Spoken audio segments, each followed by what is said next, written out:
நடைபெறும் formula 4 car பந்தயத்திற்கு கார்கள் சீரிப்பாய தயாராகி கொண்டிருக்கின்றன. சென்னையில் நடைபெறும் ஃபார்முலா 4 கார் பந்தயத்தில் சீரிப்பாய கார்கள் தயாராகி கொண்டிருக்கின்றன. சென்னையில் ஆகஸ்ட் 31, செப்டம்பர் 1 ஆகிய 2 நாட்கள் நடைபெறவுள்ள ஃபார்முலா 4 கார் பந்தயத்தில் சீரிப்பாய கார்கள் தயாராகி கொண்டிருக்கின்றன. அந்த காட்சிகளையும் உடன் பார்த்து வருகிறோம்.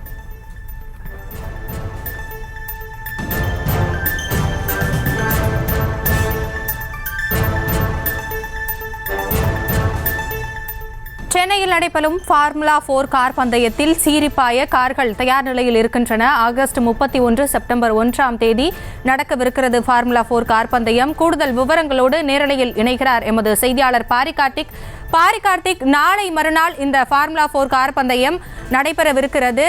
தற்போது அங்கு பணிகள் எந்தளவு நடைபெற்று வருகிறது, எத்தனை கார்கள் இதில் பங்கேற்கவிருக்கின்றன, முழு விவரங்களை வழங்கலாம்.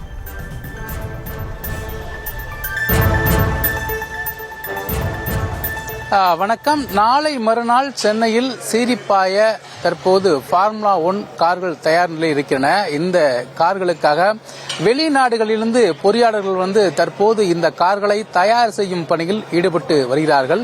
இன்று காலை கிட்டத்தட்ட 24 கார்கள் வெளிநாடுகளிலிருந்து தற்போது சென்னை வந்திருக்கின்றன. அந்த கார்களை தயார்படுத்தும் பணியில்தான் தற்போது வெளிநாட்டைச் சேர்ந்த பொறியாளர்கள் ஈடுபட்டு வருகிறார்கள். அது மட்டுமல்லாது தமிழகத்தைச் சேர்ந்த பல்வேறு மாணவர்களும் இந்த கார்களை தற்போது ஆய்வு செய்து வருகிறார்கள். தொடர்ச்சியாக மாணவர்கள் கல்விக்காக பயன்படும் வகையில் இந்த ஆய்வுகளும் நடைபெற்று வருகிறது.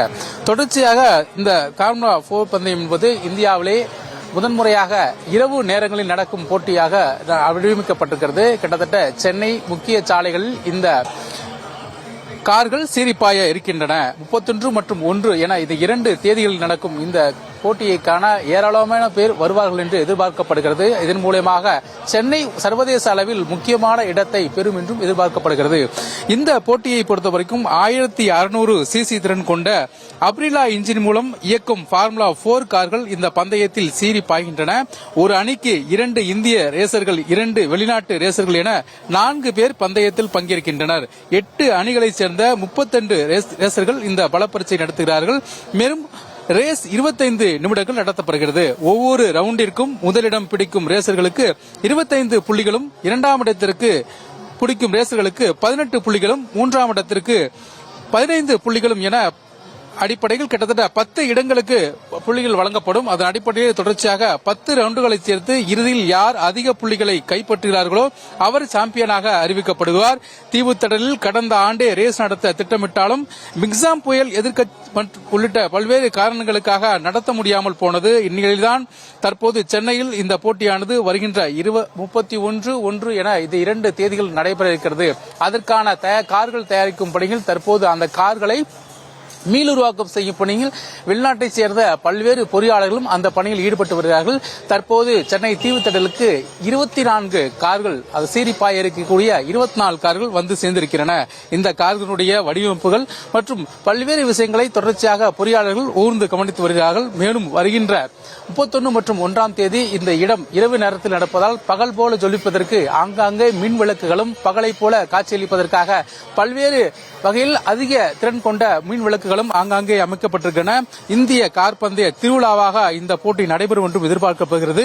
மேலும் இருக்கக்கூடிய முதல் சுற்றில் காஞ்சிபுரம் மாவட்டம் இருக்கார்கோட்டையில் மெட்ராஸ் இன்டர்நேஷனல் சர்க்கியூட்டில் வெற்றியாகாமல் நடைபெற்ற நிலையில் தற்போது இந்த போட்டியானது நடப்பெறுகிறது.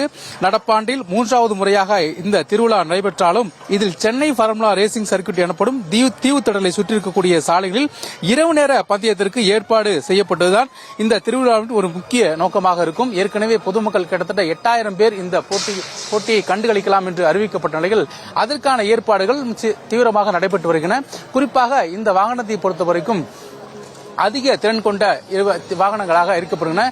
புதிய வகை இன்ஜின்கள் என பல்வேறு சோதனை ஓட்டங்களுக்கு பிறகு தற்போது இந்த பணிகளானது நடைபெற்று வருகிறது. அது மட்டுமல்லாது சென்னைக்கு இந்த போட்டி மிகுந்த புதிய போட்டியாக மட்டுமல்ல, ஒட்டுமொத்த தெற்காசியாவிலே முதன்முறையாக இரவு நேரங்களில் நடக்கும் போட்டியாக இந்த போட்டி இருக்கிறது. இந்த போட்டியை காண்பதற்கு சென்னை மக்கள் தற்போதே ஆர்வமாக இருக்கிறார்கள். அது மட்டுமல்லாது நாம் பார்க்கக்கூடிய இந்த பணிகளில் கிட்டத்தட்ட வெளிநாட்டைச் சேர்ந்த மற்றும் வெளி மாநிலங்களைச் சேர்ந்த தமிழகம், ஐஐடி உட்பட பல்வேறு பொறியாளர்கள் இந்த பணியில் ஈடுபட்டு வருகிறார்கள்.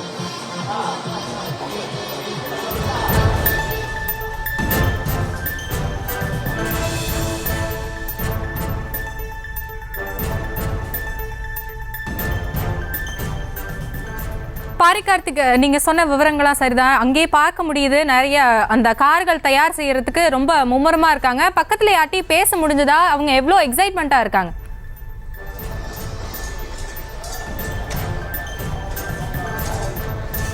இங்கே வந்து குறிப்பாக வந்து இங்கே இருக்கக்கூடிய பொறியாளர்களுக்கு வந்து அந்த அளவுக்கு அனுமதி தரல. பட் நாங்கள் இதுக்கு முன்னாடி உங்கள்கிட்ட பேசி பார்த்தோம், அந்த அளவுக்கு அனுமதி தரல. இருந்த போதும் அவங்களுடைய தலைமை பொறியாளர் இங்கே வரதா இருக்காரு, அவர் கண்டிப்பாக பேசுவார் என்று எதிர்பார்க்கப்படுகிறது. மேலும் இங்கே இருக்கக்கூடிய ஒவ்வொரு பொறியாளருமே ஒவ்வொரு விஷயத்துக்கு முக்கியத்துவம் வாய்ந்த நிபுணர்களாக இருக்காங்க. ஃபார் எக்ஸாம்பிள், இந்த ஒரு சின்ன டயர் இருக்கு இல்லையா, இந்த டயருக்கு மட்டுமே கிட்டத்தட்ட 4 பொறியாளர்கள் தனித்தனியாக ஒர்க் பண்ற ஒரு செயலை தான் பார்க்க முடியுது. அது மட்டும் அல்லாது இதை ஒர்க் பண்ணதை வந்து இதை வந்து இது சரியா இருக்கா, இது எந்த அளவுக்கு கேப்பபிலிட்டியா இருக்கு அப்படின்னு அதை பார்க்கறதுக்கு கூட ஒரு 4 பேர் வராங்க. கிட்டத்தட்ட ஒரு வண்டிக்கு கிட்டத்தட்ட 20 பொறியாளர்கள் மேல இந்த இதுக்கு செயல்பட்டு வராங்க. அது மட்டும் இல்லாம தொடர்ச்சியா அவங்கள்ட்ட நம்ம பேசுறப்ப இன்னைக்கு தயார் பண்ணாதான் கிட்டத்தட்ட 31ஆம் தேதி காலையில், அதாவது இரவு போட்டி நடைபெற்றால் கூட காலையில் அவர்களுக்கு வீரர்களுக்கு வண்டி கொடுக்கப்பட்டு அவங்க இந்த ட்ரையல் ரவுண்டு வருவாங்களாமா. தீவுத்தட்டில் சுற்றிருக்கக்கூடிய இந்த சாலைகள் அவங்க ட்ரையல் வருவாங்களாமா. ஏன்னா இரவு போட்டி தெற்காசியிலே முதல் முறையாக தமிழ்நாட்டில் நடைபெறுது. சென்னையில் நடைபெற இந்த போட்டியை வந்து அவங்களுக்கு புதுசாக இருக்கும். எனவே அது தொடர்பாக இந்த ட்ரையல் ஆனது பயிற்சியின் போது அவங்க இதை பயன்படுத்துவாங்க. அதுக்கு முன்னதாக இந்த கார் தெளிவுபட்டும். அது மட்டும் இல்லாமல் ஒரு காருக்கு ஒரு டீம், அந்த 4 பேர் இருக்காங்க இல்லையா, அந்த 4 பேருக்கு வந்து கூடுதலாக இன்னொரு காரும் வச்சிருக்காங்க. அதாவது ஒருவேளை இந்த கார்கள் பழுதடையப்பட்டாலோ இல்ல மாற்று கார்கள் வேணும் என்றாலோ இதுக்கு வந்து கூடுதலாக இன்னொரு டீம் வச்சிருக்காங்க. அந்த டீம் இன்னொரு காரையும் உற்பத்தி பண்றாங்க. இந்த ஒரு டீமுக்கு பாத்தீங்கன்னா 2 கார், ஒரு சப்ஸ்டிட்டா இன்னொரு காரையும் வச்சிருக்காங்க. அவங்களும் தேவையான அளவுல இதை பயன்படுத்தலாம் அப்படிங்கிற நன்மையில வச்சிருக்காங்க. அது மட்டும் அல்லாது வீரர்களோட ஏதாவது காயம் ஏற்பட்டா அவங்களுக்கு வந்து உடனடியாக அதிலிருந்து மீட்டு அதோட மருத்துவ உதவிகள் செய்யறதுக்கு ஆங்காங்கே தயார் நிலையில சிறப்பு முகாம்களும் அமைக்கப்பட்டதா இருக்காங்க. அது மட்டும் இல்ல, போதுமான அளவு, அதாவது இந்தியாவிலேயே முதன்முறையாக இந்த போட்டி வந்து சென்னையில் நடக்கிறத சென்னை விளையாட்டுத்துறையும் கூடுதலாக கவனம் செலுத்தி இருக்கு.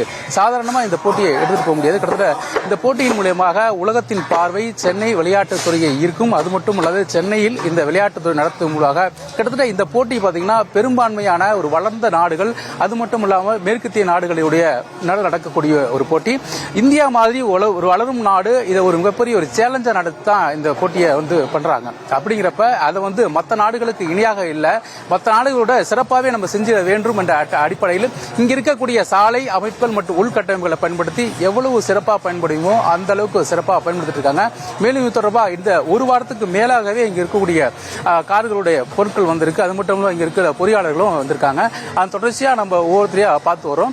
மேலும் இங்க இருக்கக்கூடிய ஒவ்வொரு இயந்திரங்களையும் பார்க்கும் பொழுது அதன் அடிப்படையிலே தொடர்ச்சியாக இங்க இருக்கக்கூடிய ஒவ்வொரு நிறுவனத்தை சேர்ந்தவர்களும் இங்க பணியில் ஈடுபட்டதாக காட்சியளிக்கிறோம். இன்னும் சற்று நேரத்தில் தலைமை பொறியாளர் வருவாரு. அவர்கிட்ட இது தொடர்பான கூடுதலா நம்ம நிறைய தகவல் கேட்கலாம்.